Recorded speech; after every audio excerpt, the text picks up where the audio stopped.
አሰላሙ አለይኩም ወራህመቱላሂ ወበረካቱ። ውድና የተከበራችሁ ውድ ቤተሰቦቼ እንዴት ዋላችሁ? ነኝ ደህና ናችሁ? እኔ በተደጋጋሚ እንዲገባ ጥቆማ ተደርጎለት ነው። እዛ ጋር ደግሞ የእሱ ጓደኞችን ሂዶ ሲጠብቁት ልጁ አገኙት፣ ተያዘ። እያንዳንዱ ነገር ተናገረ። ይዘውት ሲገቡ ወንድሙ ያለበት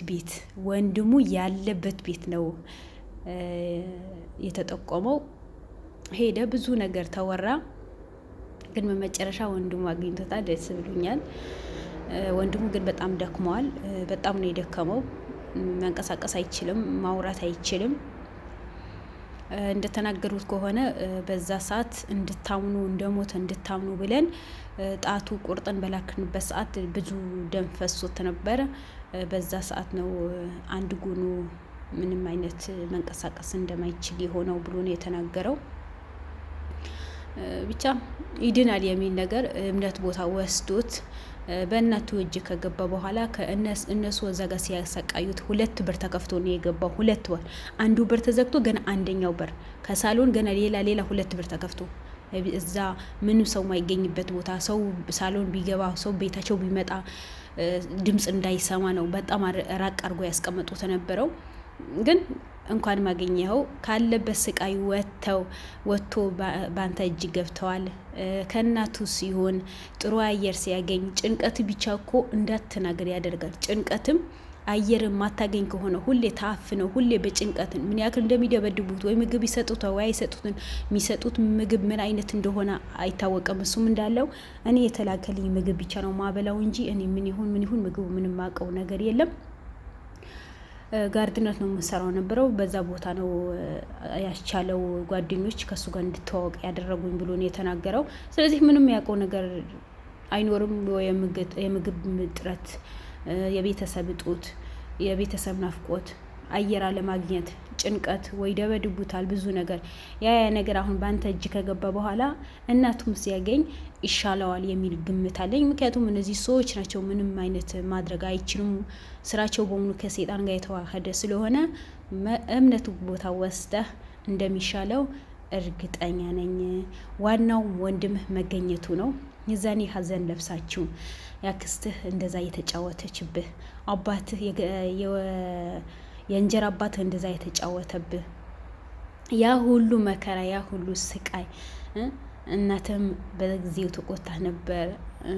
አባትህ አይደለሁም ብሎ ነግሮ አክስትህ አስመስላ ከአንተ ጋር እንደዛ አይነት ጨቃቃ ጨዋታ ስትጫወት ያ ሁሉ መከራና ያ ሁሉ መከራ ስቃይ አልፈህ ለዚህ ደርሰሃል። እንኳን ደስ አለህ። አሁን ማልቀስ በአንተ አያምርም። በጣም ደስተኛ መሆን ነው ያለብህ። በግጥ ትላንት ኖርማል ሆኖ ተንቀሳቅሶ ስራ የሚሰራ ገብቶ የሚወጣ ወንድምህ ነው።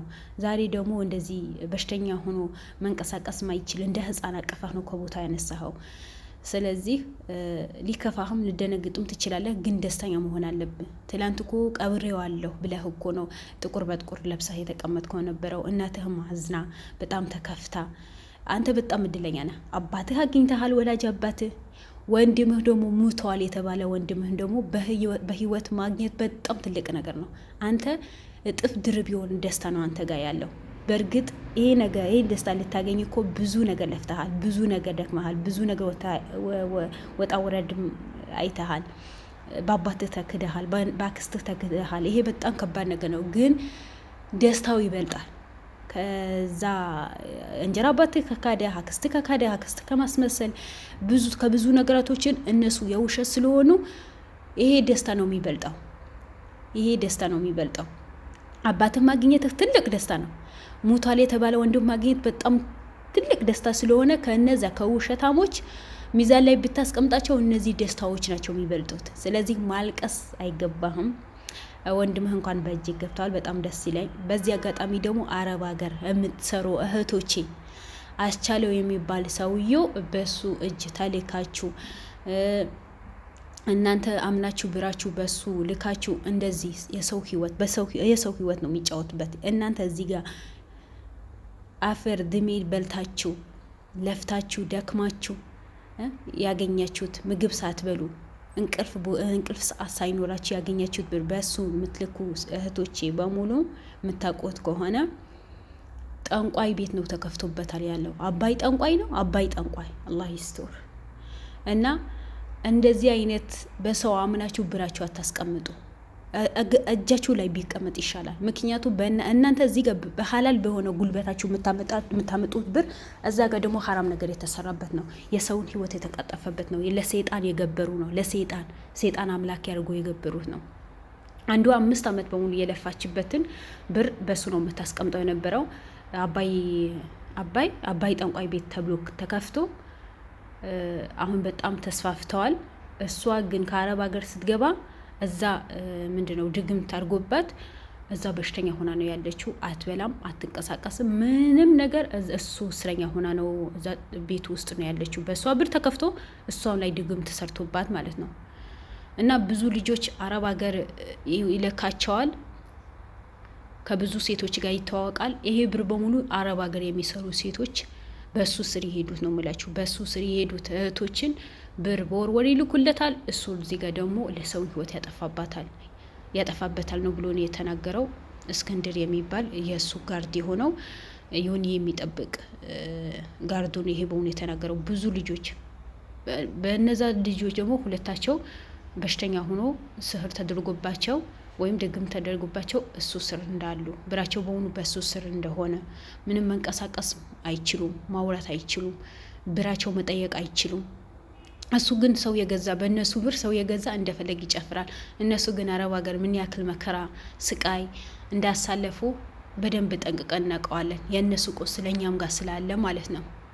አረብ ሀገር እንዴት እንደምንሰራ እረፍት ሰዓት ሳይኖረን ማፍጠሪያ ሰዓት ሳይኖረን ሰላታችን እንኳን በአግባቡ ማንሰግድበት ሰዓት ሳይኖረን ነው ታግለን ምንሰራው። ያ ብራችን ደግሞ እዛ ሀገራችን ገብቶ ያልሆነ ነገር የሰውን ህይወት ማጥፋት ያልሆነ ቦታ መውደቁ በጣም ከባድ ነው። ምክንያቱም እነሱ በጉልበታቸው አይደለማ የሚያመጡት። እንዴት እንደሚመጣ ያውቁት፣ ስቃዩ ያውቁት፣ መከራው ያውቁት። ብዙ እህቶቼ ምግብ የሚበሉት ምግብ የሚያጡ እህቶች አሉ። ብዙ እህቶቼ ደግሞ የእንቅልፍ ሰዓት የሌላቸው እህቶች አሉ። እኔ ብቻ እዚህ ጋር ስለደላኝ እንቅልፍ ሰዓት ስለተስተካከለ ምግብ ስለተስተካከለኝ ሁሉ ሰው እንደዛ ነው ማለት በጣም ከባድ ነው። አረብ ሀገር እናየዋለን፣ የሰማንም ነው። ስለዚህ ብራችሁን በማንኛውም ሰው የምትልኩ እናንተ በጣም መጠንቀቅ አለባችሁ። ይህን ለፍቼ ላቢን ከላብ በላይ ደም ተፍተን የምናገኘው ብር ምን ላይ ይውላል? ምን ላይ ነው የሚውለው? ምን ያደርጉበታል? በምንድን ነው ውጤታችን ምንድን ነው ብላችሁ ቆመ ብላችሁ ማሰብ አለባችሁ። ለምን እዚህ ግን እናንተ ህይወታችሁ አሳልፋችሁ ነው የምትሰጡት። ግን ህይወታችሁ አሳልፋችሁ ሰጣችሁ ያ ብር እንቀበላለን፣ እንልከዋለን። አገር ላይ ደግሞ የሰውን ህይወት ይቀጠፍበታል። ይሄ ጥሩ አይደለም። ወጣቶችን እንዳይኖሩ፣ ሴቶችን እንዳይኖሩ፣ ወጣቶቹ ወንጀል ውስጥ እንዲገቡ፣ በጉልበታቸው ሰርቶ እንዳይኖሩ፣ ወኔ እንዳይኖራቸው፣ ጉልበት እንዳይኖራቸው፣ በራስ መተማመን እንዳይኖራቸው ነው በብር የሚገዙት። ለምን ዛሬ ውሸት ነገር ከለመዱ ጥሩ ብር የሚከፈላቸው ከሆነ እንዴ ይሄ ቁጭ ብዬ የሚበላበት ብር ካገኘሁኝ ለምን እሰራለሁ ይላሉ። ስለዚህ ቁጭ ብሎ መብላት ደግሞ ምንም አይነት ጥቅም የሌለው በሽታ ነው እንጂ በሰው ብር ደግሞ እስከ መቼ? ወንድ ልጅ ደግሞ በራሱ ወኔ ኑሮት በራሱ ጉልበት ማይተማመን ከሆነ በራሱ ተሯሩጦ ማይሰራ ከሆነ እሱ እኔ እንኳን ከሴት ያነሳ አስተሳሰብ አለው ነው ምለው። እንኳን እኛ ሴቶች ነው አረብ ሀገር ሂደን ወንድ ማይሰራው ስራ ሰርተን እኮ ነው ብር የምናገኘው አይደል? ወንድ ማይሰራው ስራ ሰርተን ብር ነው የምናገኘው እንጂ ቁጭ ብለን ወይ ቤት ጠርገን ወይ ልብስ አጥበን አይደለም። ብዙ ስራ ለፍተን ደክመን ወይ ብር የምናገኘው። ስለዚህ ቢያንስ እነዛ ወጣት ወንድሞቻችን ነገ የሀገር ተረካቢ የሚሆኑ ዶክተር የሚሆኑ ብዙ ነገር የሚሆኑ ወጣቶች ደግሞ እንዳይጠነክሩ ያደረግን ነው። ምክንያቱም የኛ ብር ምን እንደሚሰራ እናውቀው፣ ምን አይነት ወንጀል እንደሚሰራበት ስለማናውቅ ያ ነገር ደግሞ በደንብ እናንተ ማጣራት አለባችሁ። ብር የት ነው የሚውለው? ለማን ነው የምልከው?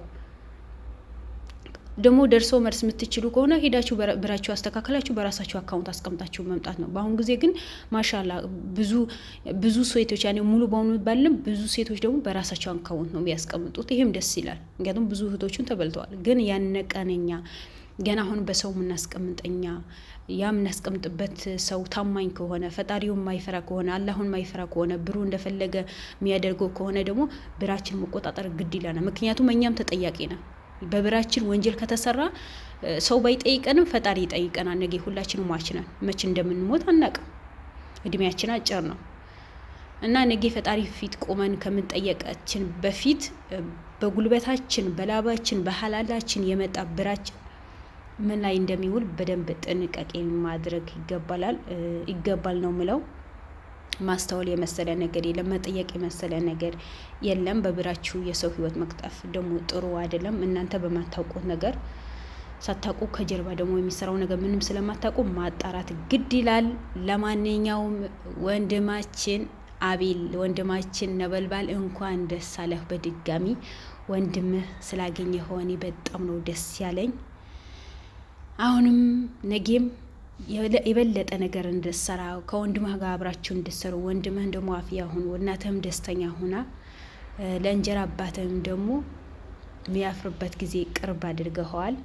በድጋሚ እንኳን ደስ አለ። ካሁን በኋላ ጥሩ የሆነ ረፍት እንደምታርፍ ጥሩ ደስታ ቤታችሁ ውስጥ ገብቶ እንደምትኖሩ እርግጠኛ ነኝ እላቸዋለሁ። ሁላችሁም እንኳን ደስ አለህ በሉት ለነበልባም ወንድማችን።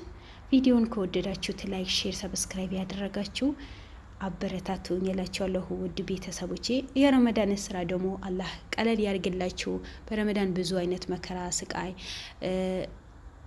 ዘይት መቃጠል አለ፣ ምን አለ የታወቀ ነው። ረመዳን ላይ በጣም ስራ ይበዛል።